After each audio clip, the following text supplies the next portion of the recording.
My way of teaching martial arts is to have beginners learn and practice those techniques that are easily mastered, first teaching them the principles that they will readily understand. As for those things that their minds have a hard time reaching, I observe the understanding of the individual, subsequently teaching them deeper principles gradually, step by step. So you start teaching people things that they understand. Accordingly, in transmitting my science, I do not care for written pledges or articles of penalties. Observing the intellectual power of students, teaching them a straight path, having them abandon the bad aspects of the 5 ways or the 6 ways of martial arts, so that they naturally enter in to the real science of warriors, causing their minds to be free from doubt. This is the way I teach martial arts.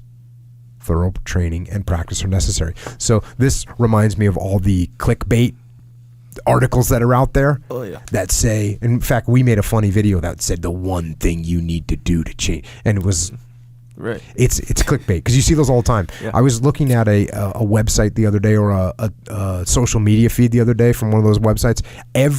I counted like 14 in a row of the articles that were posted were 5 things that every CEO does. Yeah.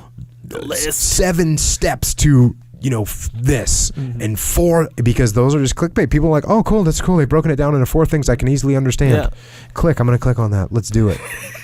And now I can achieve, whatever. That's all I need to know. I don't have to work anymore. Don't have to work, man. Just read the list, bro. You're good. Yep. So that's some stuff you gotta watch out for. And click on those things. But you know what? That's what people do. They're interested.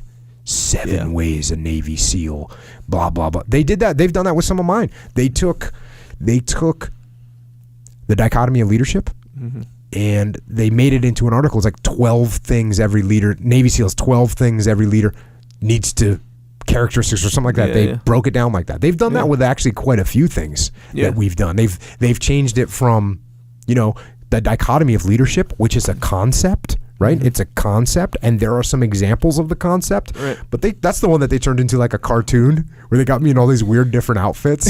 Have you seen that thing? They got me in like a salmon colored sports jacket. And they got me, one of them is I'm dressed like Sherlock Holmes. I'm serious. This exists. Wait, is the video? No. It's a cartoon, I guess is what you call it, but it's an article. Okay. I think it's Business Insider, and it's an article, and it's got this cartoons of me, and it's saying the 12 characteristics every leader needs to follow. Good. But they took the dichotomy of leadership, which is a concept of which I give examples in the book of how this concept applies. But they just said, no, it's not a concept. These are the 12 things. See, we don't want a concept. That might be too hard to understand. No one's going to click on that. Yeah.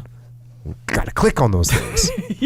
Well, in their defense, it is a more like, what do you call it, digestible method. For sure. No, I totally understand what they're doing. And you know what? If it gets someone, which is their goal, is to get people to read it, and if someone reads it and goes, okay, that's I understand there's a concept beyond it, credit. Good job. They are, but what we see is people that are doing it, and their purpose is to get the click, and they're not actually trying to introduce people to something more deep than that. There's something deeper than that. They're just trying to get them to click on that and feel good for the next 30 seconds. They go, man, I'm going to definitely do those 4 steps. 3 things to do to incinerate belly fat. Yeah, That's the one. There you go. There's another one. Incineration. I like it. Very powerful.